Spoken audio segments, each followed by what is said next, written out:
My next interview for Luc Besson's Dracula is for an actor who I've known about for a long time, maybe 20 years or so, maybe a little less. I've never actually interviewed him before or met him, but I've seen him in a lot of great movies. He's been in three Best Picture nominees, including one Best Picture winner. His first movie was Coen Brothers' No Country for Old Men. So his first movie ever was playing a boy on a bicycle in No Country for Old Men. But then later on, he appeared in Get Out, which also got an Oscar nomination. He appeared in Three Billboards Outside Ebbing, somewhere or other, which also got a Best Picture nomination. And he's been pretty much on fire in the recent, like the last 10 years. He appeared in the Thriller Project, Sean Baker's movie, and as I mentioned in the interview with Luc Besson, he appeared in Dog Man, which was Luke's last movie that was released here. He also was in a movie called Harvest, which is kind of a lower budget period piece, which I really enjoy. That came out here last year, although I think it was at the festivals like years earlier. But yeah, Caleb Landry Jones, he's a really interesting actor. I have to say, I got him kind of late in the day. I think actually was his last interview for Dracula that day, and he was pretty punchy and getting pretty silly, but it made for a fun interview. I hope you enjoy it. I definitely enjoyed talking to him finally. We also brought up my friend Rod Lurie, who directed a war movie called The Outpost, which Caleb Landry Jones starred in, and we spoke about him a little bit, but enjoy the interview.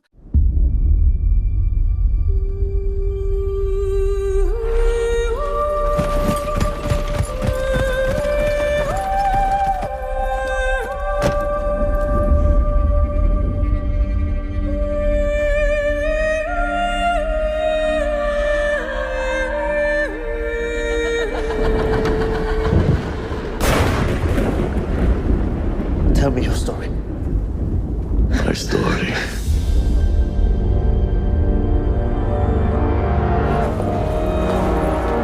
Well, 100 years ago,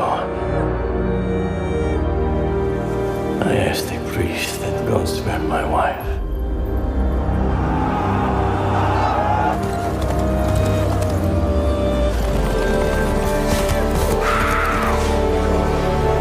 He did not.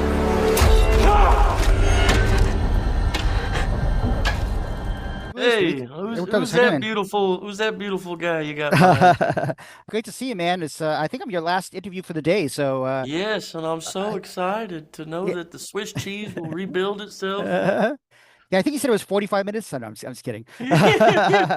But it's great to meet you. I've been a fan for a while, and Well, my friend thank you very You did much. a movie with my friend Rod Lurie, and he's been Yeah, speaking so highly of you ever since then. He I really just loves saw working with you. Rod on Friday, actually. Oh, nice, nice. Yeah, Luc Besson, he produced a film that we made after Dracula, and we did a screening, and Rod came over to watch a cut of the Oh, film. very Yeah. cool. So I spoke to Luke earlier, and he mentioned that the two of you kind of like came up with this idea together in some ways while you're doing Dogman. He kind of like, I'm curious about how that works. He's just like, oh I yeah, I mean, want to play Dracula. he says that, but I've got a very different memory. I remember him asking me, "What is there a character that you've always wanted to play?" Or this kind of question, and I didn't have an answer. 'Cause I used to want to play Dylan, but Timothy Chalamet did that, and I don't look like Dylan. Well, he played the he played one part Dylan. Dylan has Yeah, a yeah, long but life, so there's a lot of at stuff. 16, this was maybe what I wanted to do when I was 15, 16, and, thinking about acting. But I stopped kind of thinking in those ways because it doesn't help any. But so I told him I didn't really have a character or anything. And then he was just saying, he said, well, what about Dracula? And he said, Dracula could be good. You could, that would be interesting. I was going, I don't know, Luke, Dracula, this, I mean, Coppola, man, and, how many times, and I don't know, Luke, and a few weeks into shooting, we're having some tea or something one morning or after work, and Dracula, it could be good, and I don't know, man, and I don't know. And we're in the middle of working on Dogman and stuff, so I'm not, I'm not taking it as anything other than that he's, I don't know, having fun or something. But and then after we shot Dogman, it wasn't long before I got a script in the mail, and it was Dracula.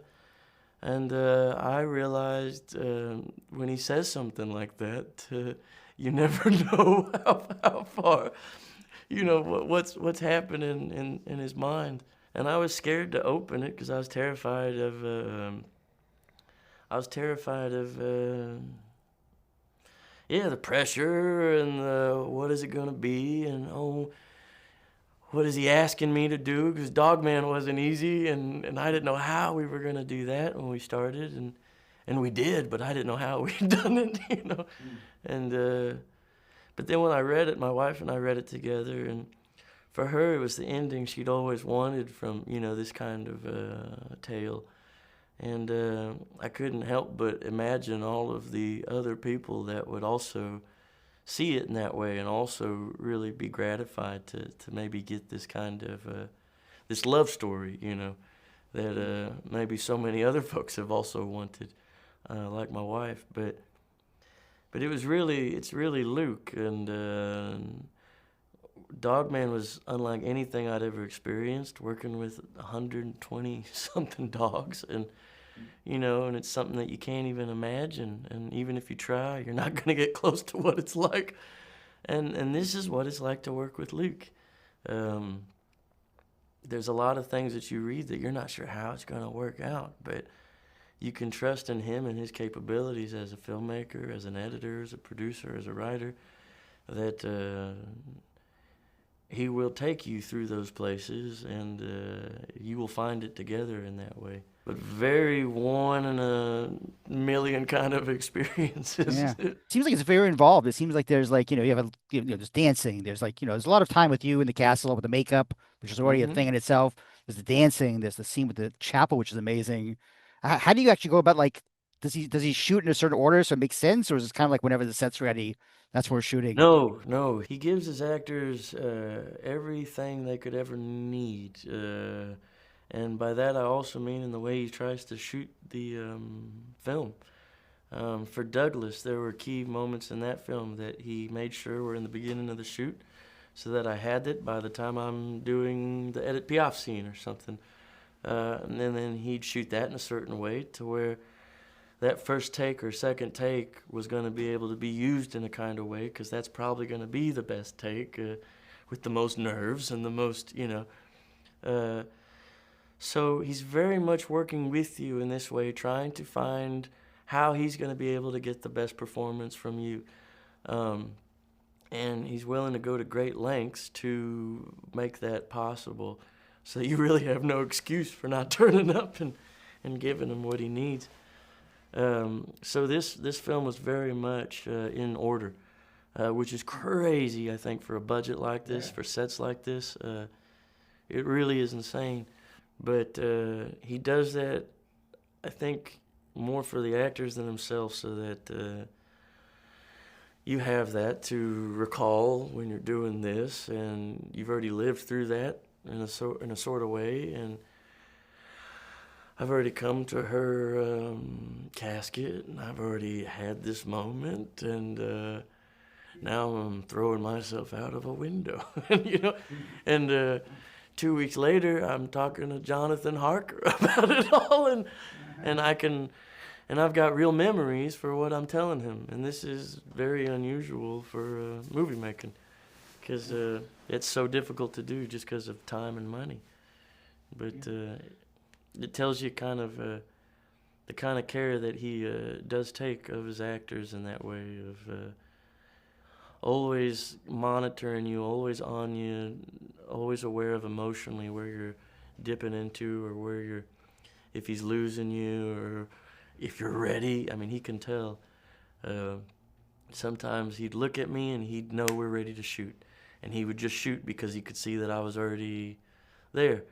Other times he sees I'm not there, and somehow I've never worked with anybody like I think our time's up, and unfortunately, and congratulations, your press day is Okay. over. But the movie Hey, turned thank out you so much, man. the movie turned out great. It kind of fits nicely with the movie you did with Brandon Cronenberg and Neil Jordan as the genre movie, and can't wait to see what you do next, man. Nice meeting Thank you. you, sir. Nice Take to meet care. you too.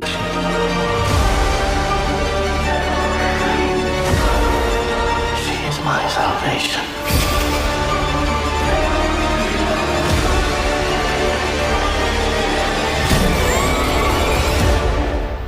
But you You are her damnation.